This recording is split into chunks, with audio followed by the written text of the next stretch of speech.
বাপের বাড়ি যাবে আমার ছেলেকে নিয়ে? যাওয়াচ্ছি, এমন নাটক করবো না, বাপের বাড়ি যাওয়ার কথা ভুলেই যাবে বৌমা। দাঁড়াও। হ্যাঁ গো, শুনছো?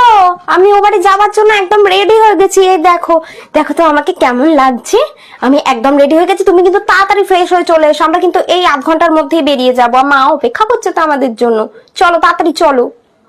বাবু, এ বাবু, আমার মাজার যন্ত্রণাটা ভীষণ বেড়েছে, একটু আয় না বাবা, আমার মাজার যন্ত্রণায় আমি পাচ্ছি না, একটু আয় তো বাবা। পরে যাবি শ্বশুর বাড়ি, আগে আমার কাছে আয় একটু, আমার মাজার যন্ত্রণায় আমি পাচ্ছি না বাবা, আয়। দূর, এই বুড়িটার আবার কি হলো? যাই গিয়ে দেখে আসি কি হলো আবার। আইজার কোথাও যাইতে হইব না বৌমা, আইস এখানেই থাকো, আমার মাজার যন্ত্রণায় আমি পাচ্ছি না, আমার বাবুটাকে আমার ভীষণ দরকার, তুমিও থেকে যাও, আমি পাচ্ছি না। দূর, এতদিন বাদে ভাবলাম যে একটু ঘুরতে যাবো মায়ের কাছে, এই বুড়ির জন্য আমার যাওয়াটাও ক্যান্সেল হয়ে গেল। দূর, আমি সবকিছু খুলে ফেলবো, আমি যাবোই না, থাক, দরকার নেই আমার বাপের বাড়ি ষষ্ঠী খেতে যাওয়ার। যাই এখন এই বুড়িকে গিয়ে সেবা শুশ্রূষা করি। বাপের বাড়ি যাবে? যাওয়াচ্ছি, কেরম ঘোচালাম বাপের বাড়ি যাওয়া দেখলে।